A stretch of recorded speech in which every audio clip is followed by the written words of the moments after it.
হরে কৃষ্ণ। সকলের চরণে জানাই সশ্রদ্ধ প্রণিপাত। আপনাদের সবাইকে জানাই মহাপবিত্র, সর্বপাপ বিনাশক এবং পুণ্যপ্রদায়ী মহাপবিত্র অন্নদা একাদশী ব্রতের শুভেচ্ছা, কৃষ্ণপ্রীতি এবং অভিনন্দন।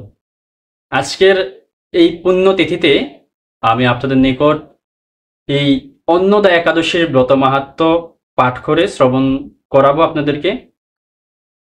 এটি এমন একটি একাদশী যে একাদশীর কেবলমাত্র নাম শ্রবণেই পুণ্যফল লাভ হয়, ভক্তি লাভ হয় এবং পাপ রাশি দূরীভূত হয়ে যায়। সেই ব্রতের মাহাত্ম্য আজ আমি আপনাদের নিকট বর্ণনা করব, পাঠ করব। আপনারা সকলে ধৈর্য ও মনোযোগের সহিত সম্পূর্ণ ভিডিওটি শেষ পর্যন্ত দেখবেন এবং সেই সাথে অন্নদা একাদশীর ব্রত মাহাত্ম্য শ্রবণ করবেন। আমি শুরু করছি, আপনারা সাথেই থাকুন। অন্নদা একাদশী ব্রত মাহাত্ম্য। এই ভাদ্রবতী কৃষ্ণপক্ষীয় অন্নদা একাদশীর মাহাত্ম্য ব্রহ্মবৈবর্ত পুরাণে বর্ণনা করা হয়েছে।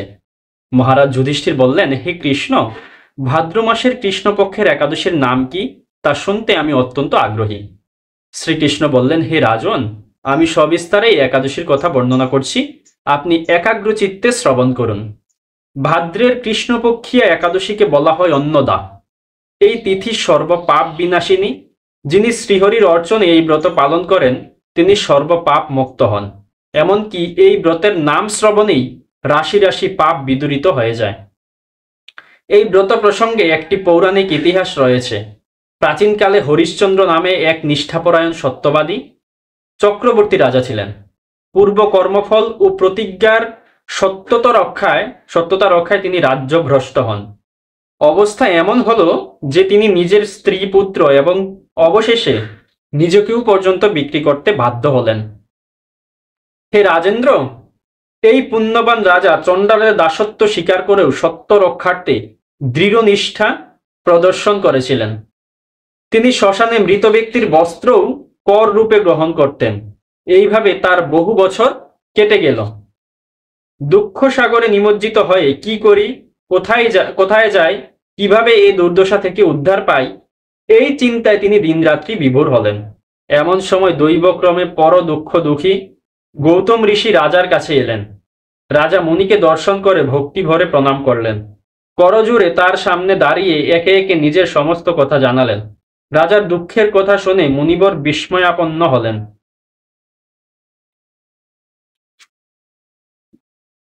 অত্যন্ত ব্যথিত হয়ে তিনি বললেন, হে রাজন, ভাদ্র মাসে কৃষ্ণপক্ষের একাদশী অন্নদা নামে জগতে প্রসিদ্ধ। আপনি এই ব্রত পালন করুন। এই ব্রত প্রভাবে আপনার সমস্ত পাপের বিনাশ হবে। আপনার ভাগ্যবশত আগামী 7 দিন পরেই এই ব্রতের আবির্ভাব হবে। ওই দিন উপবাস থেকে রাত্রি জাগরণ করবেন। এইভাবে ব্রত উদযাপনে আপনার সমস্ত পাপ ক্ষয় হবে। হে রাজন, আপনার পুণ্য প্রভাবে আমি এখানে এসেছি জানবেন। এই কথা বলে গৌতম মুনি অন্তর্হিত হলেন। ঋষিবরের উপদেশ মতো তিনি শ্রদ্ধা সহকারে এই ব্রত পালন করলেন। তার ফলে তার সমস্ত পাপ দূর হলো। হে মহারাজ, এই ব্রতের প্রভাব শ্রবণ করুন। যথাবিধি এই ব্রত পালনে বহু বছরের দুঃখ ভোগের অবসান হয়। ব্রতের প্রভাবে রাজা হরিশ্চন্দ্রের সকল দুঃখ সমাপ্ত হলো। পুনরায় তিনি স্ত্রীকে ফিরে পেলেন এবং তার মৃত পুত্রও জীবিত হলো। আকাশ থেকে দেবগণ দুন্দুভিবাদ্য ও পুষ্প বর্ষণ করতে লাগলেন। নিষ্কণ্টক রাজ্য সুখ ভোগ করে অবশেষে আত্মীয় স্বজন ও নগরবাসী সহ স্বর্গে গমন করলেন। যে মানুষ নিষ্ঠা সহকারে এই ব্রত পালন করেন তিনি শ্রীহরির চরণে ভক্তি লাভ করে অবশেষে দিব্য ধামে গমন করেন। এই ব্রতের মাহাত্ম্য পাঠ ও শ্রবণে অশ্বমেধ যজ্ঞের ফল লাভ হয়। তো আমরা প্রত্যেকে এই মহাপবিত্র অন্নদা একাদশীর নাম শ্রবণে বহু পাপরাশি দূরীভূত করে দিলাম এবং এই একাদশীর ব্রত মাহাত্ম্য পাঠ করে আমরা বহু পুণ্যফল লাভ করলাম এবং আমরা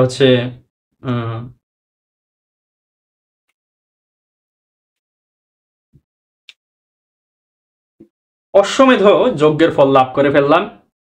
তো এই ভিডিওটি শেয়ার করে প্রত্যেককে একাদশীর মাহাত্ম্য শ্রবণ করার সুযোগ করে দিবেন। একাদশীর মাহাত্ম্য শ্রবণ করে তারা যেন অশ্বমেধ যজ্ঞের ফল লাভ করতে পারে সেজন্য শেয়ার করে দিবেন প্রত্যেকের সাথে। এবং আপনি আপনারা প্রত্যেকে কমেন্ট বক্সে অন্নদা একাদশীর নামটি লিখে যাবেন, যেন অন্য কেউ অন্নদা একাদশীর নাম শ্রবণ করে, নাম পাঠ করে যেন বহু পাপ রাশি দূরীভূত করতে পারে। ঠিক আছে, সকলে ভালো থাকুন, সুস্থ থাকুন, আমাদের সাথে থাকুন। হরে কৃষ্ণ।